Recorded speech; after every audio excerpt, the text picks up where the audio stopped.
First of all, just start off by saying the screening room is actually doing quite well.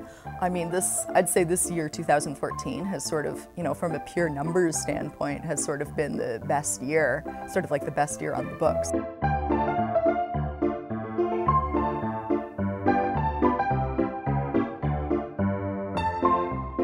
This theater was established as a movie theater back in the late 90s. There was the whole kind of art film, specialty film niche wasn't being filled by any cinema in Kingston when the Princess Court Theatre closed down.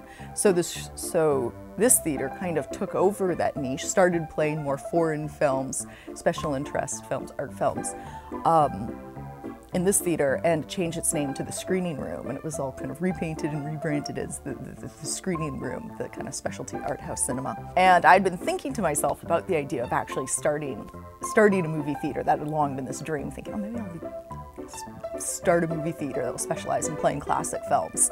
And I've been thinking about that idea. And then I was telling a friend about this idea, and he said, oh, well, you know that the Screening Room is for sale. And I was like, the Screening Room is for sale? The movie theater is for sale?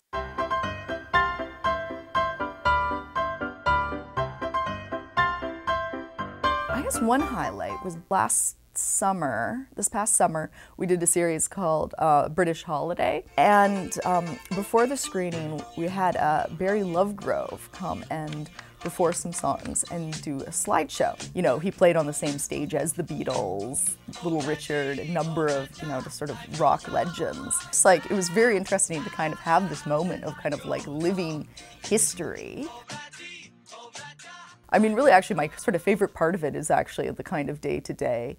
I really enjoy evenings, particularly working on Friday nights when we have a number of regular customers come into the theater, and I'll just like be working the snack bar, serving popcorn and chatting, you know, chatting with people, and it will just be kind of familiar face after familiar face coming to see a movie.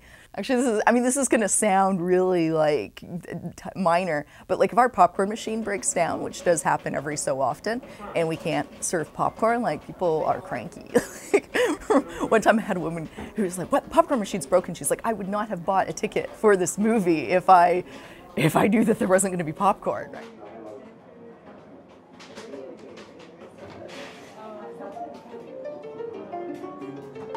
Or say even when movies sell out, like people be like, oh, sold out shows, that must be great, they're doing great business. But it's always a bit difficult because it involves turning people away at the door. Sometimes people have driven for half an hour, very excited to see a film, they've just planned out their whole evening, and they can't watch a movie because it's sold out.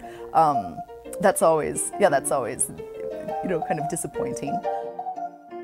In the past few years, a number of theaters, you know, have basically been presented, not with a choice, but this imperative to switch to digital. And with digital, it means that we're able to do more, you know, play more classic movies and do more specialty programming.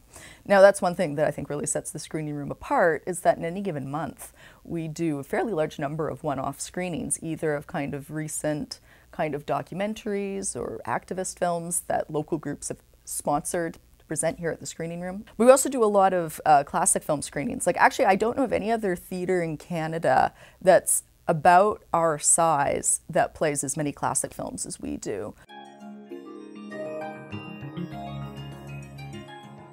You know, the multiplexes do a very good job at like presenting kind of spectacles and also playing family films. So we kind of counter-program to kind of be, you know, to be sort of a space that's good for watching, you know, more kind of human scale films. I would definitely encourage people to come see movies in the movie theater. Obviously, I'm biased. Yeah, I think often, particularly when it comes to films that have the potential to be very moving or just like incredibly entertaining movie watching experiences, I think it's worth it. Just take the time to see it.